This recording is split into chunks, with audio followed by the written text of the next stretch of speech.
Hi, this is Eric at Frog Valley Tropical Fruit Farm, and this is Florida Natural Farming. Today I'm going to do a video on all about dry farming, and it's possible everywhere.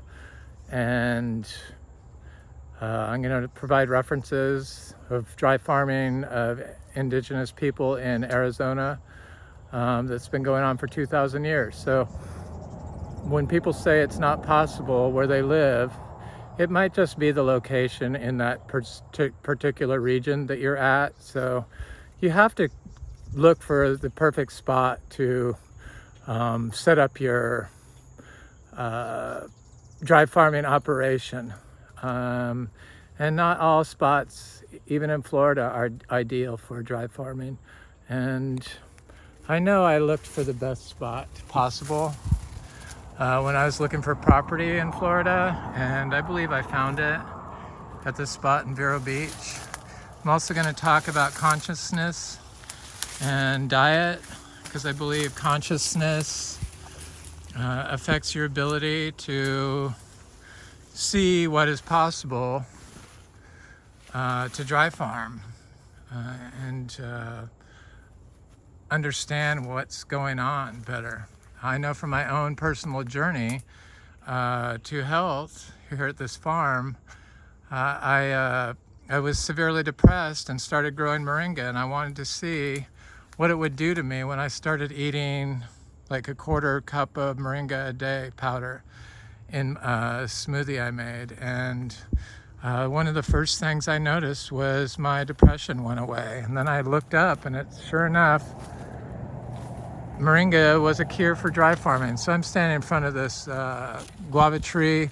There was some ripe fruit on it, and I didn't come by in time to get it.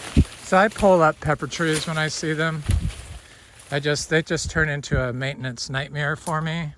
And I'm not into chop and drop and all that stuff. I believe chop and drop probably, not chop and drop in general, but mulch in general is inferior to the living root system, because if you don't have the plants in your system to see how they're growing, the natural plants in the undisturbed soil, then you're not going to be able to tell if that spot is a good spot to grow. So when I see something like this with all these weeds that people despise, I know that it's going to buffer the rain from compacting the sand, which turns into a place where water can't move through.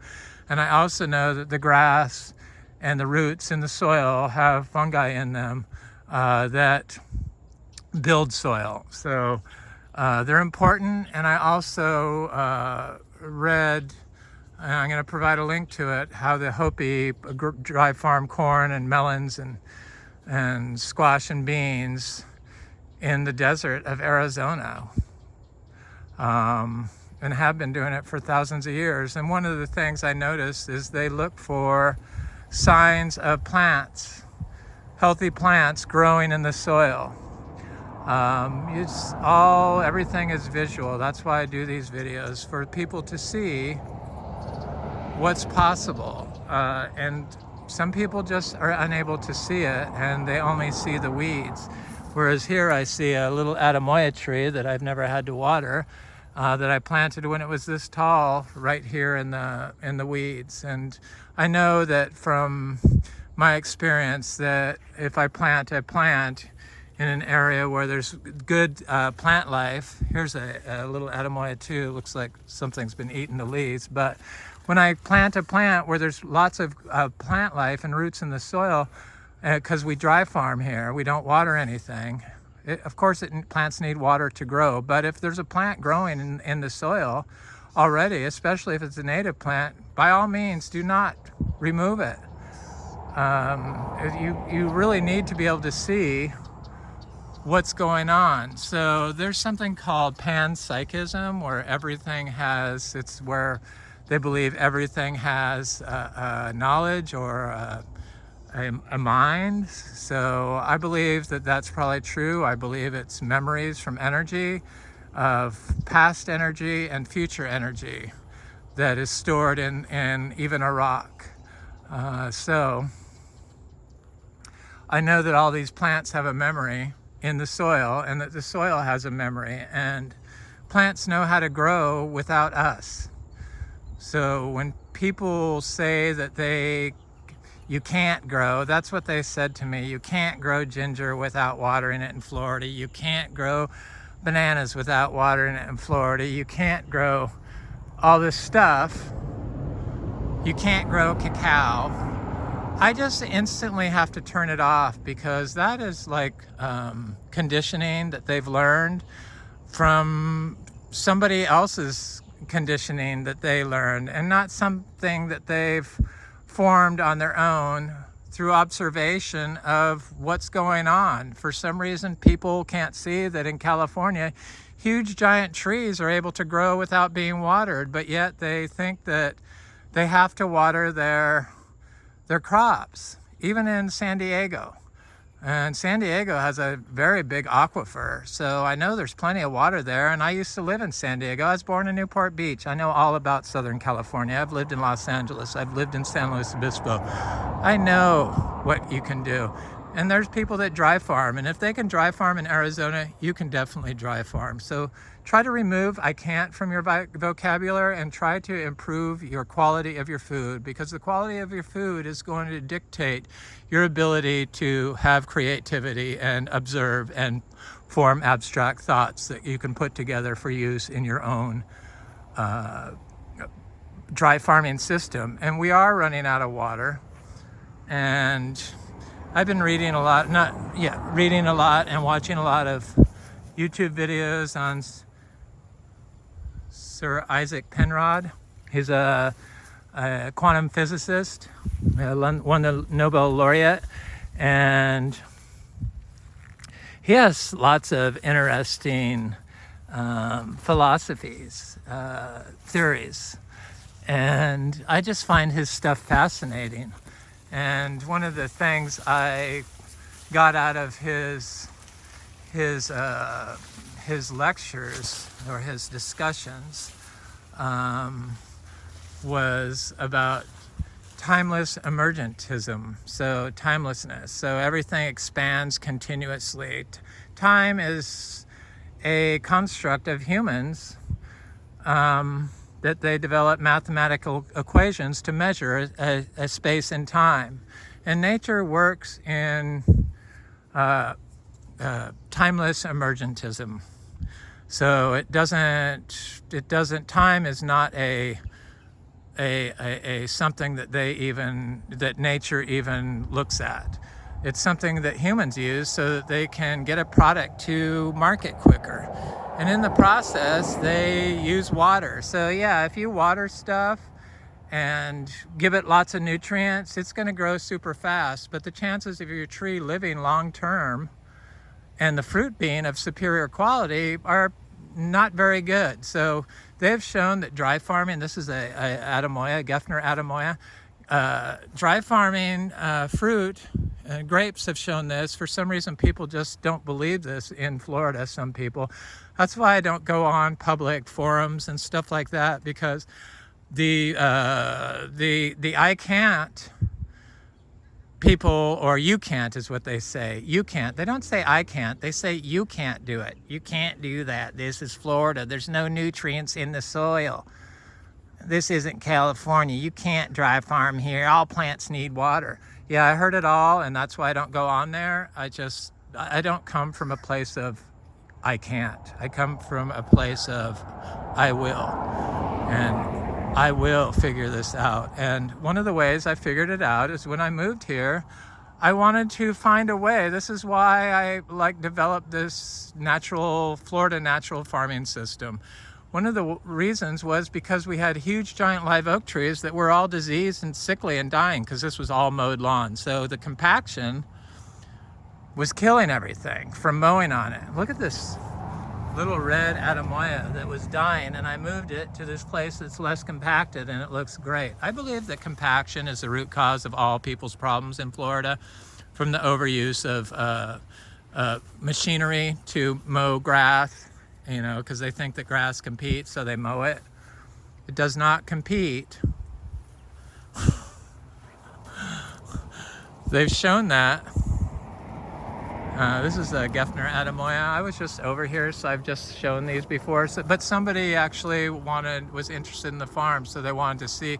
For some reason, I thought these were mulberry trees along the roadway here. And no, they're all sugar apples, and this is ginger that they said you cannot grow without watering 3 times a week here in Florida, according to the local agriculture university. But obviously they've never been watered. I've never connected them to water, and all of them came from one gallon pot. So all these that look the same all came from one gallon pot without ever being watered. So yeah, they're sugar apples. We have a fairly decent small crop on our sugar apples, and if all goes well, we're gonna have some sugar apples. I pretty much have food here fruit year round. So they saw this, you know, the old sugar apples with the black on them, and thought they were mulberries. I guess from a distance you could think that. We do have some mulberries, but these are all sugar apples, and there's a lot more fruit on here than I thought. So I'm excited about that. They've never produced fruit this late in the year, and I know from continuously dry farming our other property for 13 years, I know that those sugar apples that have been there produce fruit year round. It is right on the water, on the beach, so pretty much. So the climate is different, but they produce sugar apples year round. Unfortunately, they're the mushy type sugar apples, which I don't like, and my partner has learned to like, but I don't like them. I just don't like the texture of them. That's why we have chewy purple and chewy green sugar apples here. Probably about, I don't know, easily 100 trees now. Less of the red ones, but I buy trees now, and then I fruit them, and then I plant the seeds. We're a seed source of all these seeds. So another source of dry farming is you got to buy plants, preferably from people that have dry farmed them. So bananas from a dry farm neighbor, somebody that's dry farm. I know I'm not the only one that dry farms in Florida. I just am probably the biggest voice on it that I know of. And I did it because I wanted the fruit flavor to be superior, and our mangoes are superior to anybody else's because of that. It's just, that's how it is. It's just, chefs know it, most people know it, but you can't people, for some reason, don't understand terroir and dry farming increases the sugar content of fruit. So it works, and the fruit is phenomenal here, and everything's looking good. And one of the ways that I helped, this area right through here was always one of the worst areas in the entire garden. And I've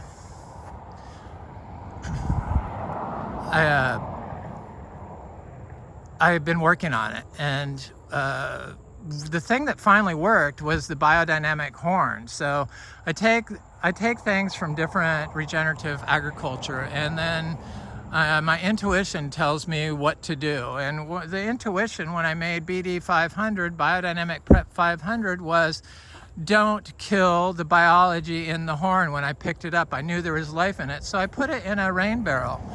And that lived in the rain barrel, in the horn, the manure that you bury for 6 months underground inside a cow horn, a holistically grown cow horn, would lift up, and hyphae would come out of that and attach to algae on the side of the rain barrel, and then go back in and then sink back to the bottom.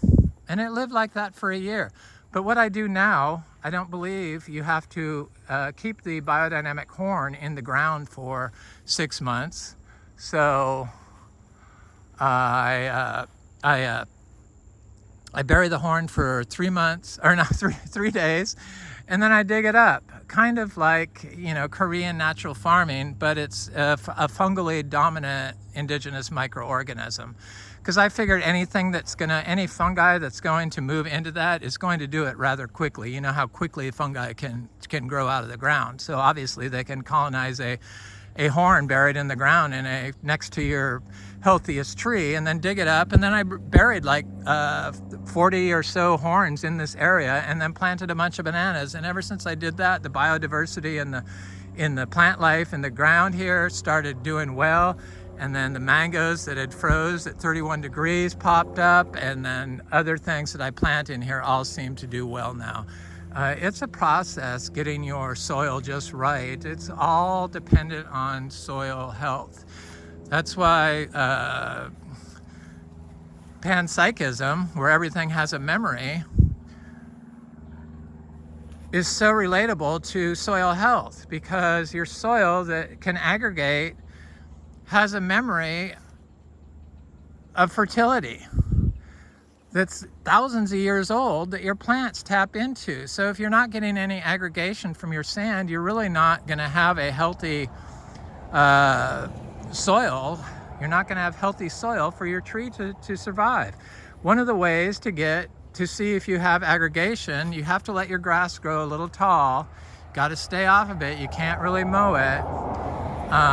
Is to spray biodynamic corn manure 500 to see if your soil is aggregating. And the first time I ever sprayed it, I saw that I had aggregation within 10 days. And so then I knew that biodynamics worked, and that the BD 500 is probably one of the most important man-made inputs that can be made for your garden. But they wanted me to spray it, and after seeing that it was a fungi inoculant, I just reburied it. So in order to get your farm in California to speed up, some more sugar apples.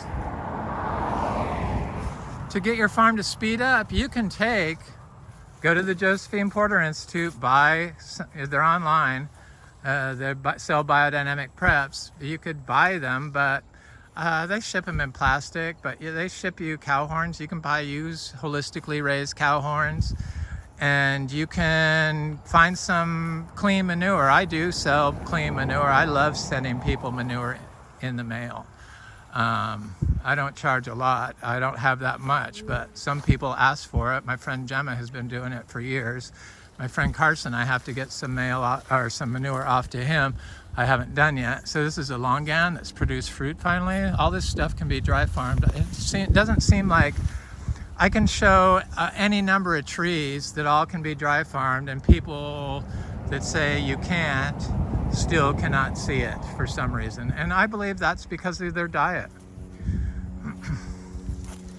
So timeless emergentism is where there is no such thing as time. And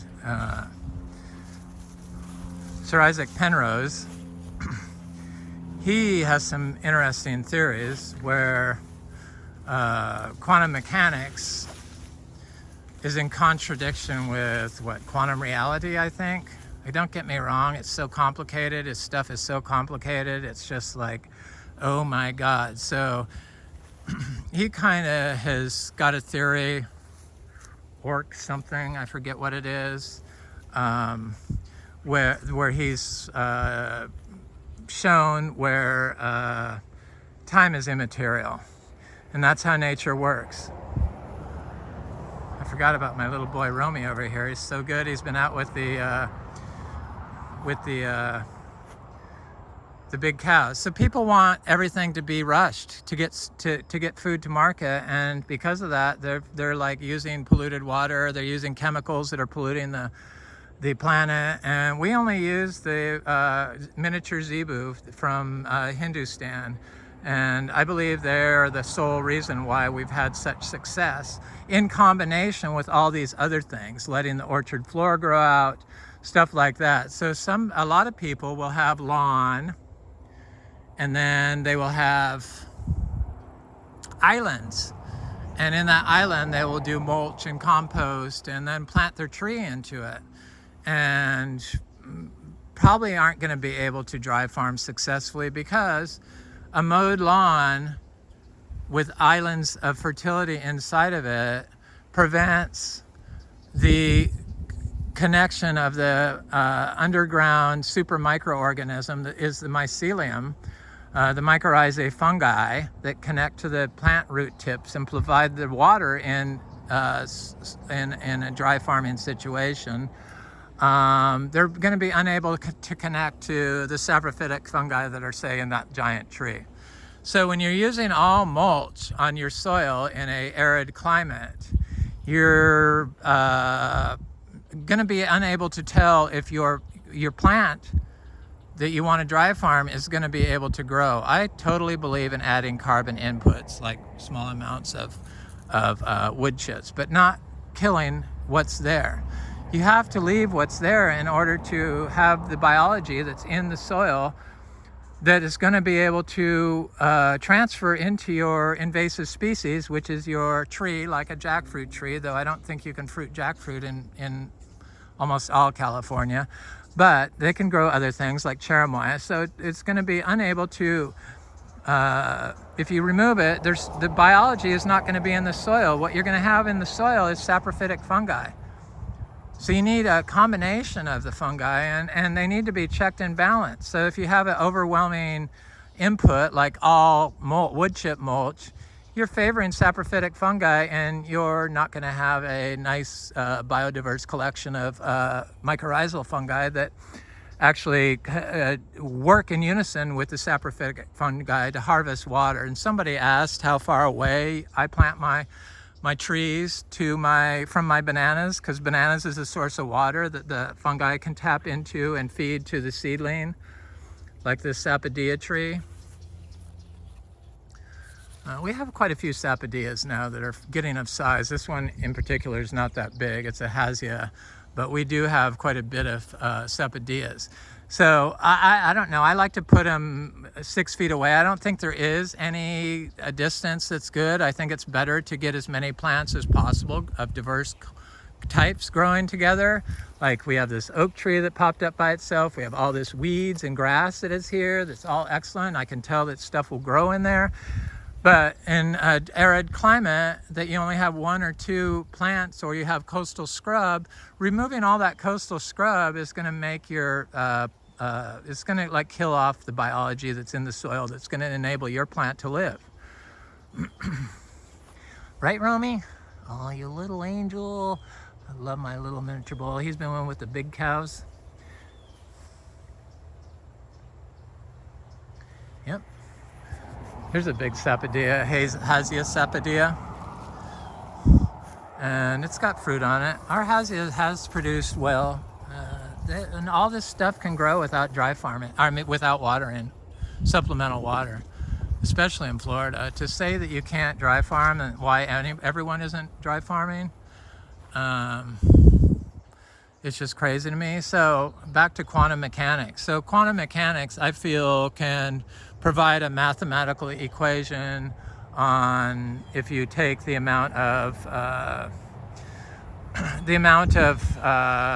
pollutants being used, how many pounds of fungicides, how many pounds of herbicides, how many pounds of nitrogen salt-based fertilizers that are full of forever chemicals, how many pounds of plastic, and how many square feet of ag farm it's used on, and do a computational equation that can tell you when all life will completely be destroyed after how many years of this stuff being used. Oh, it's just very sad. So I feel all this stuff comes to me through all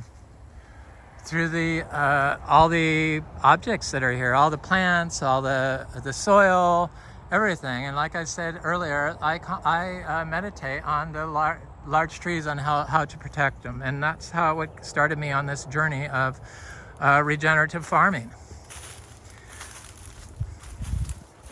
Through diet, which made my thinking better and my memory better, and drinking clean water, and eating food from this farm that is being raised regeneratively. This is an oil nut from Hindustan.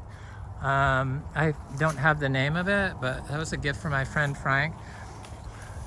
I've been able to expand my knowledge, and the information does flow to me, and I believe it comes from the future. I know that's kind of wacky and crazy, but after watching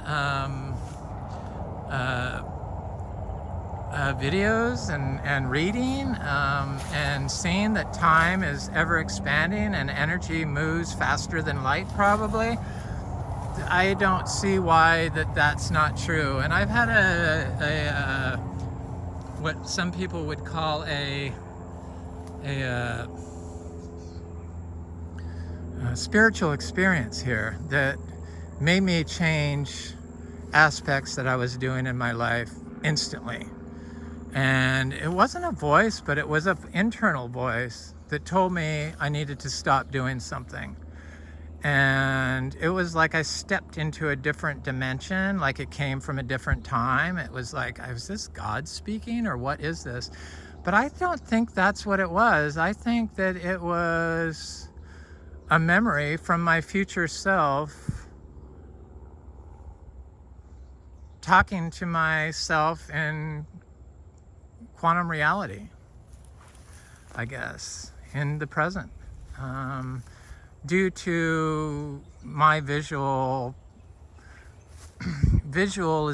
of what's going on and putting everything together, probably, and I don't know, I just feel like it came from the future. It's just, all this stuff is like emerging, and they figure in the future that time travel is possible. Some of these quantum physicists believe time travel is possible, and the mind can move so fast, and it's just so misunderstood that I don't see why that theory of spirituality within oneself isn't coming from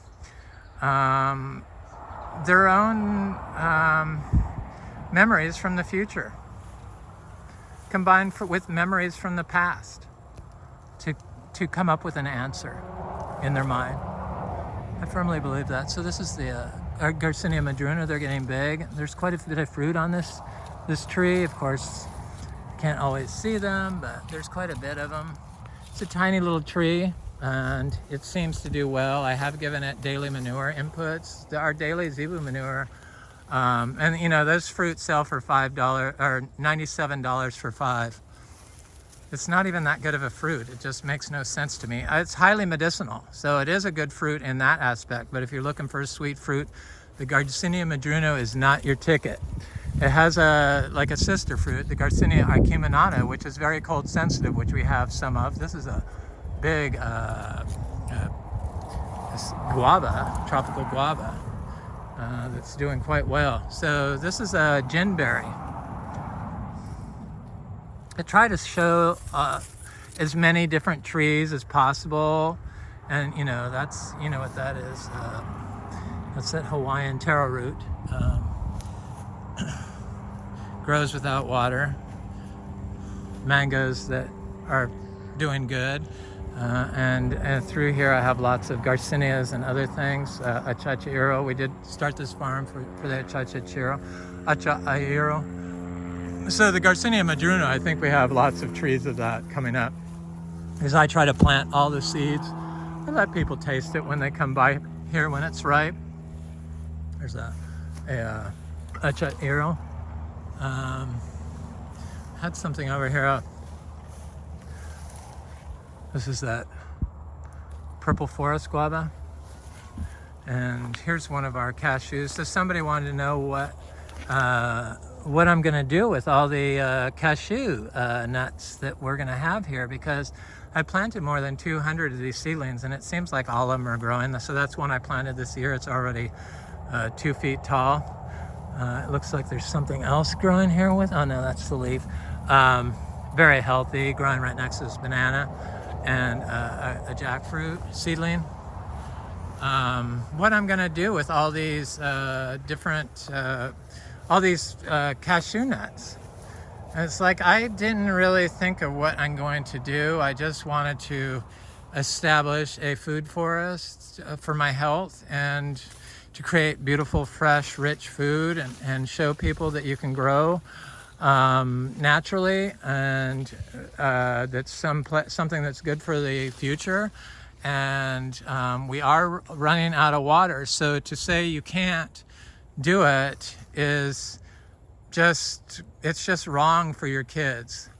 We need to come to a place where we can say, I can try, I can do this. So this is a we got to make, this is a a blue lily pilly. It's getting quite large. I had 2 of these. I know there's one somewhere else, but I don't see it. I haven't been able to find it. Maybe it did get eaten by a rabbit or something. And this is a Garcinia brasiliensis. So we have a lot of these too now. These pretty much fruit year round. I'm kind of surprised it doesn't have any fruit currently on it. I just got a bunch of fruit off of it. I always look for stuff to eat. It has flowers on it now, so it's getting ready to have a crop again. They pretty much produce fairly quickly once it starts blooming again. This is Garcinia gardneriana, and it's flowering again. This one also produces fruit year round, and this is our female Garcinia hambromiana. So you need 2 of these you need a male and a female on this, the seashore mangosteen, in order to get fruit. And this is our female tree. I know that because it's flowered before, so I know it's a female. And usually when they start leafing out, they start flowering, but I don't see any flowers on it.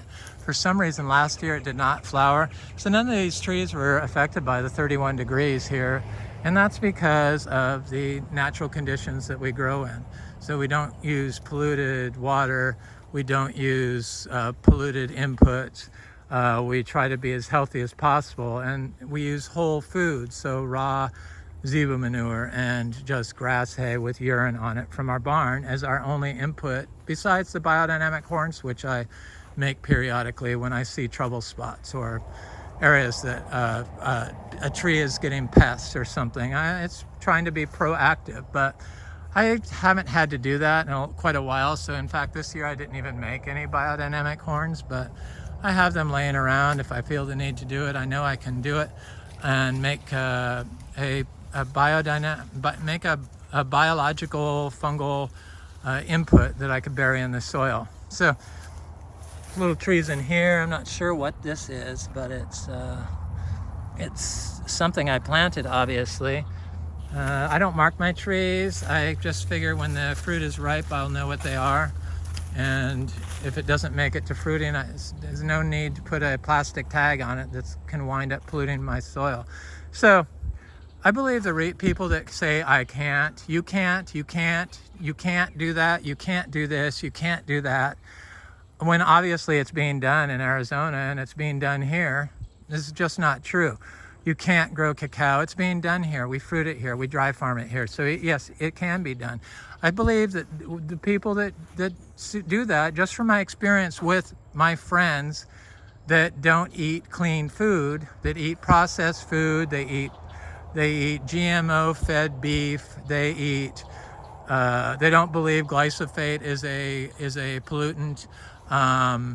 They're the ones that always say I can't. So I believe that changes to your diet in whole foods, clean foods, organic meats, grass-fed, but it has to be certified because you can't trust, unless it's certified, American farmers.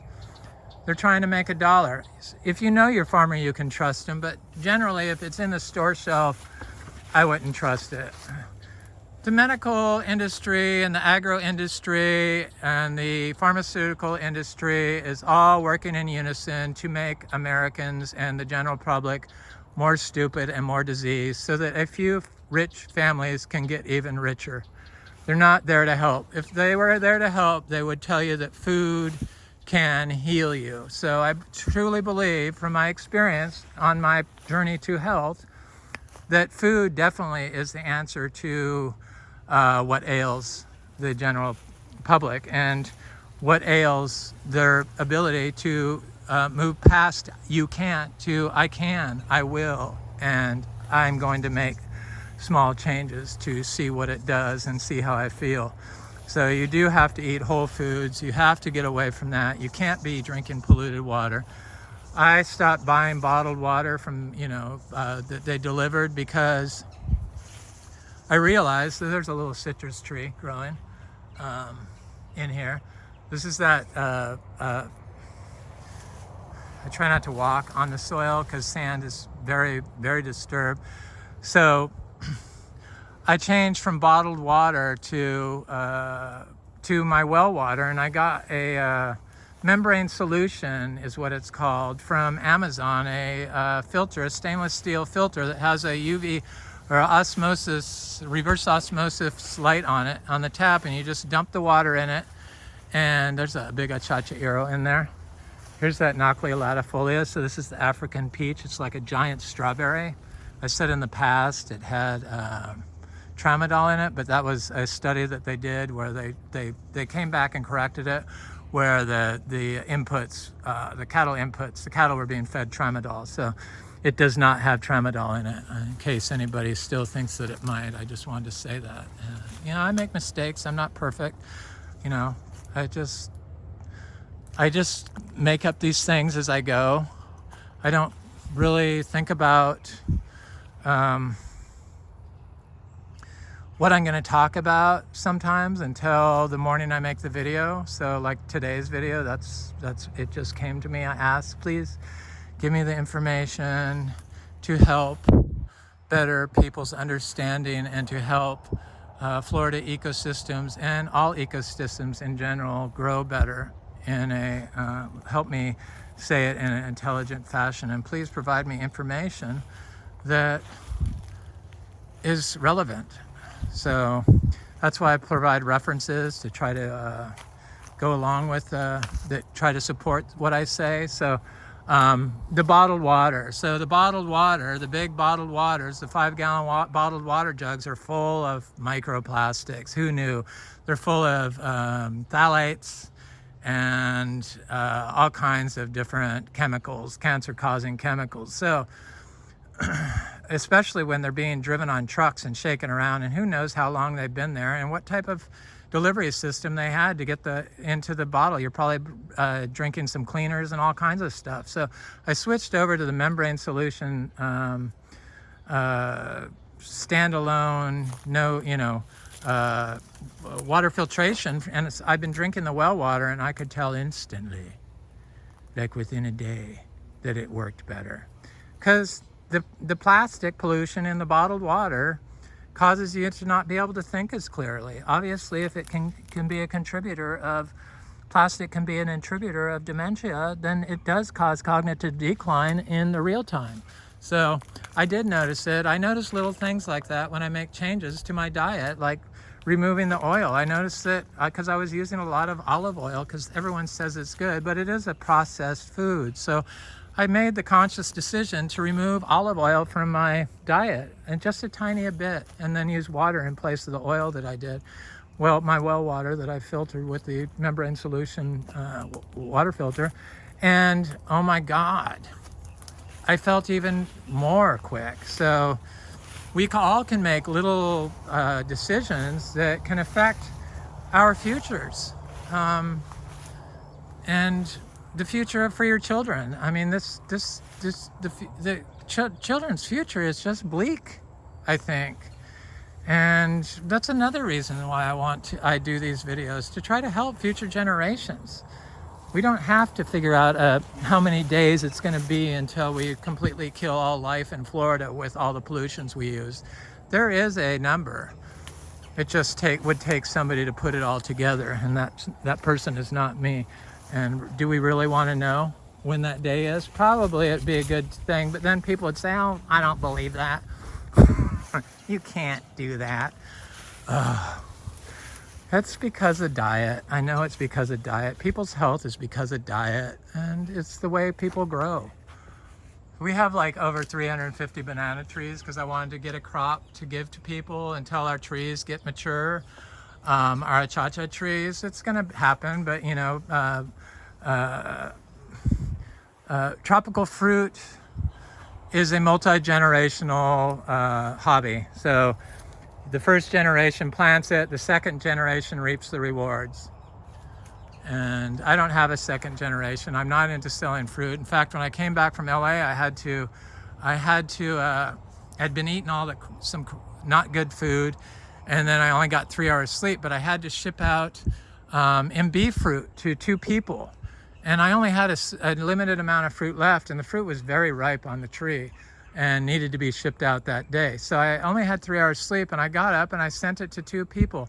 Well, one of the people I sent it to, I wrote down the wrong name and I wrote down the wrong address. It was close, but I don't know what happened. Obviously my brain wasn't working well, But it's stuff like that is why I just don't want to. I'd rather give people fruit because then they aren't disappointed if I put the wrong address on it. But when you're paying $90 for 20 little tiny cherry-sized fruit, I expect everything to go perfect. And not getting enough sleep is as bad as polluting your mind with your body with pollutants like glyphosate. And there is the mind-gut connection. So if you've killed your gut biota with antibiotics or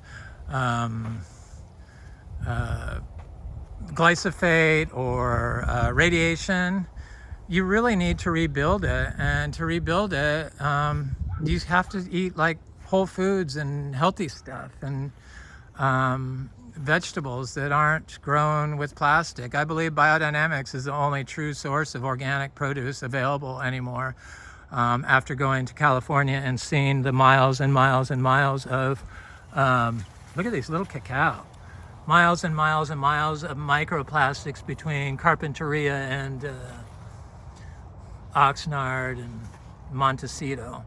Just like they do, I hope they do know that all those microplastics are blowing into your neighborhood and you're breathing them in. So really that whole area has got to be a super fun site. I'm not saying this to be mean. I'm just trying to make people aware of the overuse of plastics, which I totally believe is going to be what wipes out humanity if we keep going on the path we're going on. People don't want to get on board with global warming, but they do understand global pollution, and plastic is a real problem. So I've moved away from it, but it's still really hard because everything I buy is in plastic. You know, anything dried or anything I buy from the store or anything I get mailed, it's always in plastic. I try to remove it and put it in glass containers. I try to put all my food that I freeze in glass containers. It still has plastic tops, but hey, what are you gonna do? I try to not use saran wrap anymore because it's full of PBFs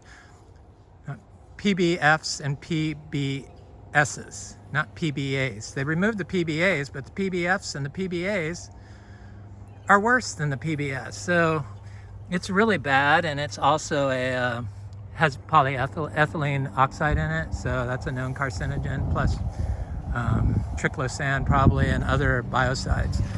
So here's my little Garcinia lindero, and this is, I believe, a Garcinia madruno, and I believe that's a Garcinia madruno, and this is a Philodendron gigas. This is a keppel tree. You saw how I planted my stuff in my previous videos. It's just truly amazing. I also had a tree over here. I'm trying to think where it was. Oh, it's right over here, I think. Where is it? This is a Anthurium pseudospectabile. Look at how good this is. Oh, this right here. These. I'm not sure what those are. I have planted some meringues, and I planted some seeds I got from Oscar at Fruit Lovers, and I've planted some bread nuts, you know, the Artocarpus one, the like breadfruit but eat the nut, and it's doing good. I planted about 50 of those, 40 of them. I gave 10 to my friend Frank because we share seeds and we share plants, and it's a mutualistic relationship. What I have, I share with him, and seems like what he has, he shares with me, and it's a good relationship. I prefer to do stuff like that. That takes the stress out of selling fruit or selling plants for me. Here's our cacao, and I just keep showing the cacao because for some reason people in Florida just can't see that. I mean, why isn't everyone on board with all this knowledge in Florida? We have to do something. It's what it's what the planet's asking for. It's what all the scientists say we need to do, but yeah, we still get I can't, or you can't. That's what it is. They say you can't do that here. We only get 6 inches of rain a year. Okay, you can't, but everyone else can if they believe. So this is our Pulusan tree. I'm going to look at the durian. I planted another durian yesterday.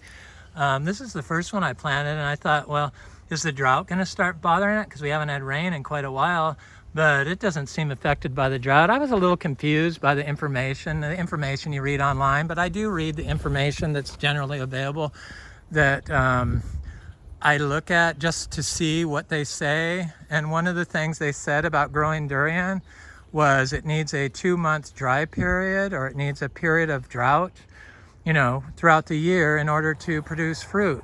But then they say seedlings need water every day. Well, let me see, the seedling needs water every day, so how does that work in nature? If it needs drought as an adult, it needs the same things as a child, unless you're just trying to speed up its growth. But timelessness is where we're at. Nature works without time. That's your boundaries you put on yourself in order to produce a crop. And here's the one I just planted yesterday. As soon as I plant these durians, after I remove them from the soil and plant them into the system, they instantly look twice as good. So I know that it's going to be able to grow here, because it didn't leak. When I used to plant plants and I didn't remove the soil and I planted them in here, they would get wilty. And that's because the buffer in the root zone from the nursery grown tree in a plastic pot, the carbon buffer of whatever soil they had in there, usually a combination of wood chips and some other stuff, chemicals, it prevented and then being grown in plastic pots, it has a film of microplastics around the rhizosphere of the plant, which prevents, it's hydrophobic, so it prevents the uptake of water. And so by removing all the